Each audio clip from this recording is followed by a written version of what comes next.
There's too many dang buttons. There really is too many buttons, man. I can't. Here, I'll just go ahead and make the point while I'm here, right before I leave. Button settings. I remap these, okay? So you have light, medium, and heavy. So these are the top 3 buttons on my arcade stick. The top row, the first 3 in a row. LMH. Pretty normal for an anime fighter. Okay. Then the assemble button, which is your assist button. Your assist is where my thumb would be. On the second row, the first button on the far left. Assemble is basically when you tap a button and then your assist comes out and does a little attack.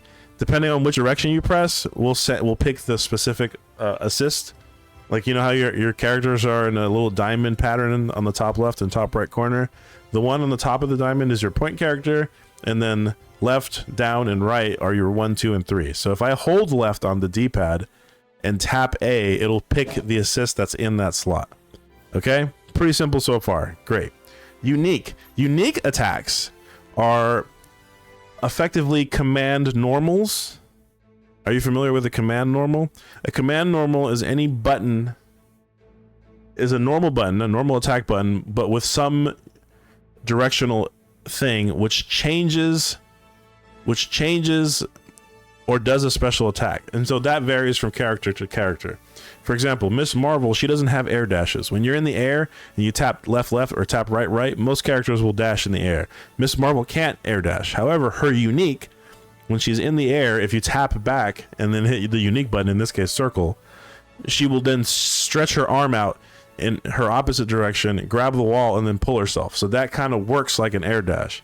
However, it's got some pretty major setbacks in that has to wait for her arm to stretch before she can start moving. So you're pretty much a sit and duck until someone catches you or whatever. All right. Uniques vary from player to player. And finally, quick skill, the R2, that's the third button on the bottom row. That's your normal special moves, right? Now, you might say to yourself, I just want to do my special moves the normal way. I want to hit my down forward punches and my shoryuken inputs and my half circle inputs. You want to use your quick skill. You need to use your quick skill. Using your quick skill is not optional because it's the difference between your attack coming out instantly or your attack taking a second for it to warm up, because you have to hit inputs to do it.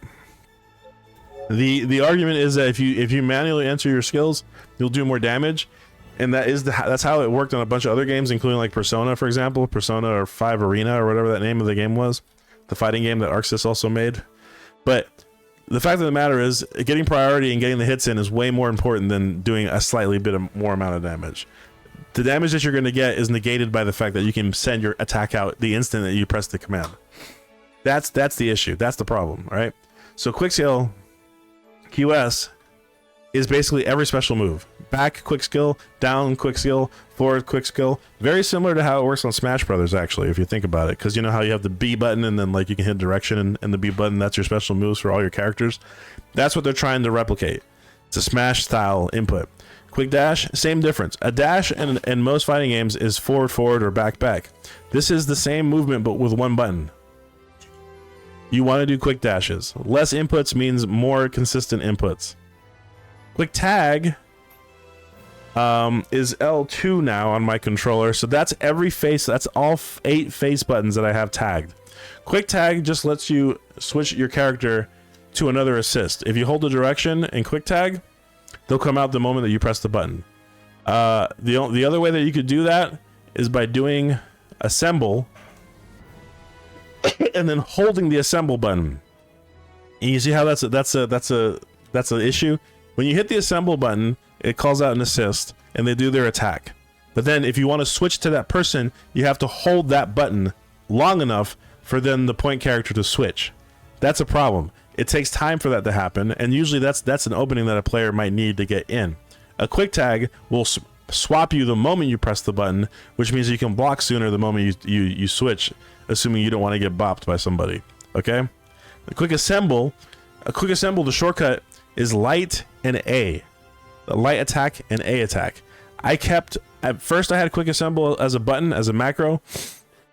I said to myself, that seems like a good idea. But no, quick assemble is easier for me to tap because I can just hit my index finger and my thumb at the same time, and that will do quick assemble. But if I had an extra button, I would attach it to an extra button on my controller, but I don't because I'm playing with an arcade stick. And then everything else is whatever. So LA is quick assemble. This right here, LA, quick assemble.